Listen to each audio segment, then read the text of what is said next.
కొమరంభీం జిల్లా రెబ్బెన మండలం రాంపూర్ గ్రామానికి గత 20 సంవత్సరాలుగా రోడ్డు మంజూరు కాలేదు. ఎన్ని ప్రభుత్వాలు మారినా కానీ మా రాంపూర్ గ్రామాన్ని పట్టించుకోలేనటువంటి పరిస్థితి ఉంది. గత ప్రభుత్వంలో రోడ్డు మంజూరైనప్పటికీ ఇప్పటి వరకు దాని ప్రభుత్వం మారినా కానీ నిధులు మంజూరైనప్పటికీ పనులలో జాప్యం జరుగుతున్నది.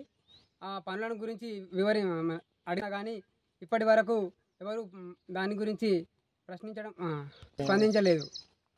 కాంక్రీట్ దశలోనే ఉంది. అది కూడా రోలింగ్ కానీ మరి వాటర్ క్యూరింగ్ కానీ చేయడం లేదు.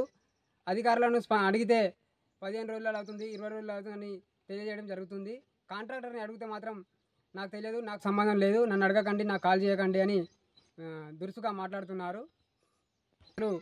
పాఠశాలకు కళాశాలకు వెళ్ళాలంటే కిలోమీటర్ కాలినడక నా చెప్పులు చేతిలో పట్టుకొని వెళ్ళాల్సిన పరిస్థితి ఉంది. అంబులెన్స్కు కాల్ చేస్తే రోడ్డు వరకు నడుచుకుంటూ రండి, లేకుంటే ఖర్చును పట్టుకొని రండి అని చెబుతున్నారు. కాబట్టి వెంటనే మా రోడ్డును మంజూరు చేసి రోడ్డును త్వరగా పూర్తి చేయగలని కోరుచున్నాము.